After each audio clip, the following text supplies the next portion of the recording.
tim sosial kemasyarakatan dari Masjid Akbar Kauman. Menanggapi dari yang disampaikan Pak Pol dari Bentar. Ini siapa yang nanya ini? namanya Pak Edi Hari, Pak. Oh, Pak Profesor. Oh, Pak Edi Hari. Ya Pak, terima kasih untuk waktunya. Assalamualaikum warahmatullahi wabarakatuh. Waalaikumsalam warahmatullahi wabarakatuh. Ya, terima kasih untuk waktunya diberikan dari saya melalui teman-teman dari tim SOS Masjid Akbar Kauman. Menanggapi dari yang disampaikan Pak Mol dari Jamaah Masjid Solikin Butalang tadi berkaitan dengan klinik. Waktu bulan kemarin itu kita ada kumpulan di kecamatan ini dirawui dari BPD juga dari Polsek, dari Koramil, juga dari jajaran pemerintah lainnya dan lurah-lurah sekecamatan ini. Menyikapi dengan klinik waktu kemarin sempat dibahas, kita jangan menyampaikan dengan bahasa klinik per tanggal.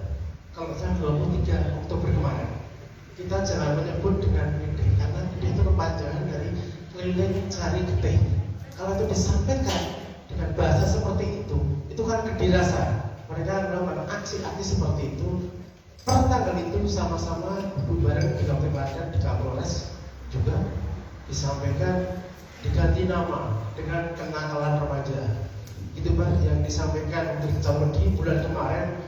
Sepakat sama-sama antara dari pemuka agama, juga dari Polres, dari Koramil maupun jajaran pemerintah sama-sama jangan menyebut kritik karena kritik kepanjangan dari keliling cari kritik.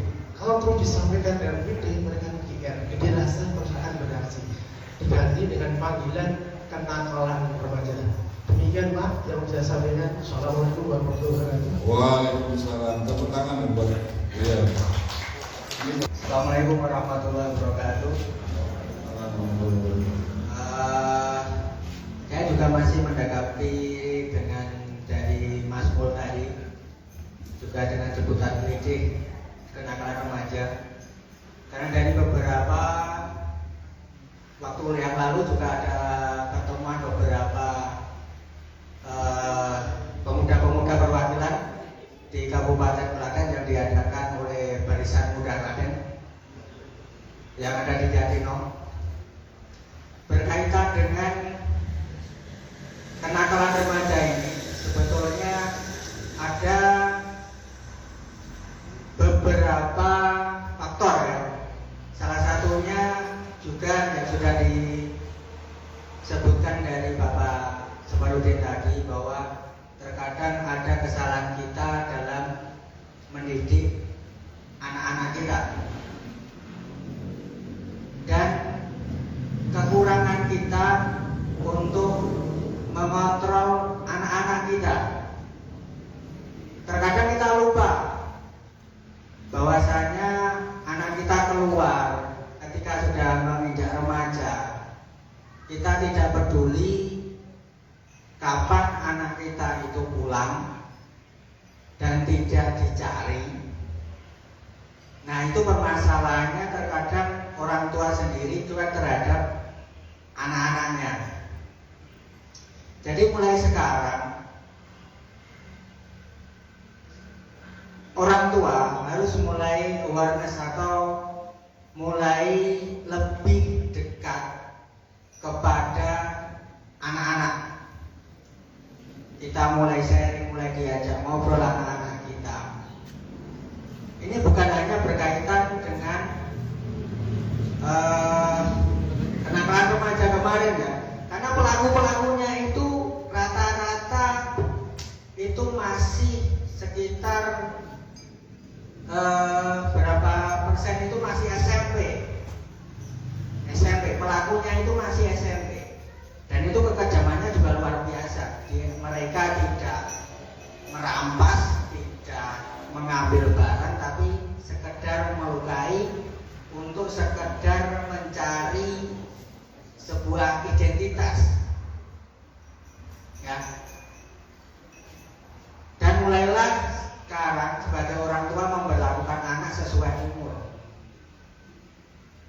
Kita kadang lupa ya, kita anak kita SD ya, SD dilihat anak kita bongsor, secara umur dia belum cukup umur untuk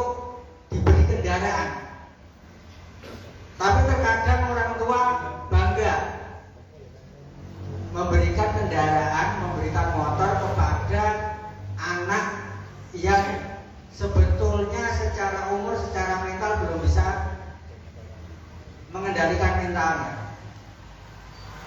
Makanya sering terjadi kecelakaan walaupun anaknya itu sudah besar, tapi secara umur belum cukup, mentalnya belum cukup untuk mengendalikan mental.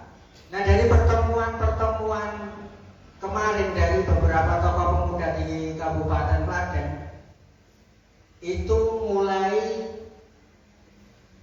mulailah dari tadi yang sudah disampaikan oleh Bapak Sabarudin, lingkungan harus berperan aktif dari mulai keluarga, mulai tetangga.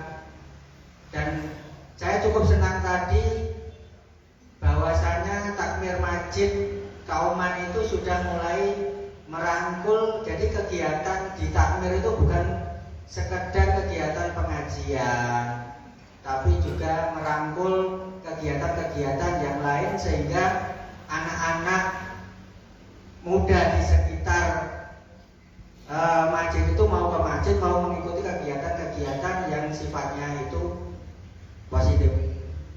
Nah, itu saja Pak Sabarudin. Terima kasih. Assalamualaikum warahmatullahi wabarakatuh. Waalaikumsalam warahmatullahi wabarakatuh. Assalamualaikum warahmatullahi wabarakatuh. Waalaikumsalam. Saya Agus rumah di Timur Pasar. Jadi kami juga masih berkaitan dengan Pak Mulyadi yang dari Masjid Solihin. Jadi kalau kami boleh memberikan masukan untuk takmir, ini yang ngapunten. Jadi kita bisa menghadirkan tokoh, artinya tokoh yang mohon maaf, kalau dulu terkenanya gede, kalau sekarang tadi Mas Haribulan mengatakan kenakalan remaja, ini kita lebih mengenal orang yang dulu jadi boleh mengatakan pendekar di jalanan ya. Itu ya Mas Derajat ya. Kita undang sini Hercules ya. Iya, jadi kita lebih akan menghadirkan mungkin nanti dari kita teman-teman yang ada info bahwa mereka yang dulunya jadi orang-orang yang dulunya jalanan, katakanlah yang dikatakan politik, Kayaknya ada solusinya ini nanti. mungkin nanti ada yang teman yang kenal, kemudian alhamdulillah mereka sadar dan mereka jadi tokoh syukur malah penggerak di masjid, artinya yang bisa memakmurkan masjid. Di samping itu juga mungkin arti sebuah tato. Jadi nek iso ojo ditato tidak ada manfaatnya lah di situ. Ada hadirkan aja tokoh. Kalau kami condong mohon maaf kalau menghadirkan semacam Kapolres ini akan kita hanya dasar nanti sanksinya. Tapi kalau orang yang langsung mereka dulu mengatakan bahwa mereka adalah tokohnya Klite atau pendidikannya Klite, itu akan hadir dan dia insaf, itu adalah bagian dari contoh yang perlu kita hadirkan di sini. Dan kalau perlu memang lingkungan kita dulu, artinya di sekitar kita dulu kita hadirkan dari remaja masjid di lingkungan kita nanti kita undang untuk kita hadirkan di situ. Mungkin itu saja Bapak masukan dari kami, kurang dan lebihnya mohon maaf. Akhirul kalam, wabillahi taufiq wal hidayah. Wassalamualaikum warahmatullahi Waalaikumsalam warahmatullahi wabarakatuh. Nama saya Mbah Yatno Nggih. dari RT 25 dari 11 tahun. Usul saya hanya mengingatkan agar supaya anak-anak remaja kita ini terhindar dari kenakalan remaja, entah itu judi, entah itu pembunuhan, entah itu mabuk, entah itu kumpul kebo. Ya, ini adalah pelajaran agama, diberikan kepada anak-anak sedini mungkin, karena anak kecil ini suci. Pelajaran agama diambil dari Quran dan hadis itu suci. Jangan khawatir atau ada anak yang semabut karena mempelajari ilmu agama. Betul itu. Saya sendiri baru kelas 4 SD sudah bisa membaca apa itu tulisan yang tidak ada harga orang yang tinggi, orang yang pakah domae bisa moco lan ngerti tegese.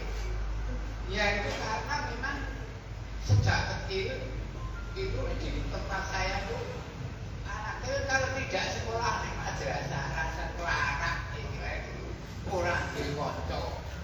Jadi kalau anak-anak juga kauman keturunan ini sejak dini diajari bagaimana ilmu tauhid, ilmu fikih, ya, ilmu tajwid, ilmu nanti anak dia tahu sorong itu apa tahu. Tidak harus kuliah. Ya di SD tingkat SD itu sudah bisa menerima pelajaran seperti itu. Saya sendiri juga ngumur. Nah kalau kelas papat SR ulangannya kok bisa mau kitab kuning. Padahal yang namanya kitab kuning sekarang yang membaca harus mahasiswa. Dulu tidak. Dan anak-anak seperti saya ini cak dilewe sama waktu karo mau bismillahirrahmanirrahim ora nek iki ora nek harakate. Tur jelas makhrajnya itu cetok, matnya cetok, tajwidnya juga cetok. Wis sampai tua itu kalau melihat orang baca Arab atau baca ayat-ayat apa ini kalau tidak pasti itu rasanya hatinya bergetar. Kalau mandani aku sekolah tuan era kandani jangan ya, jadi saya simpulkan ada anak-anak kita ini sejak dini mungkin diberi pelajaran agama secara terbuka. Itu anak-anak tidak tahu nanti kalau orang itu dinani apa atau nggak ngerti. Dia itu nggak ngerti itu bareng wis SMA dia ini Pak Guru dia itu ya pinter tenang kurang jalur bayar malah kalau dikai buku tahu sorok tahu fikih niku dipariti kemarin apa ya akhirnya kuwi ora bakso nek duit turan jangan gua aja dikai itu masukkan ke dalam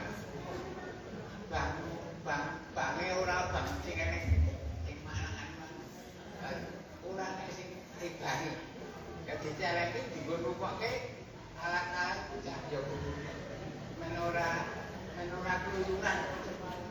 Jadi anak-anak sebaya saya ini tidak ada yang pukul kebu kayak Joko ya Joko suci perawan suci rondo suci Joko Duda ya suci sampai sekarang kan apa para agama ini diberikan sejak kecil ya. Terima kasih dari saya sekian saja kurang lebihnya saya mohon maaf ya.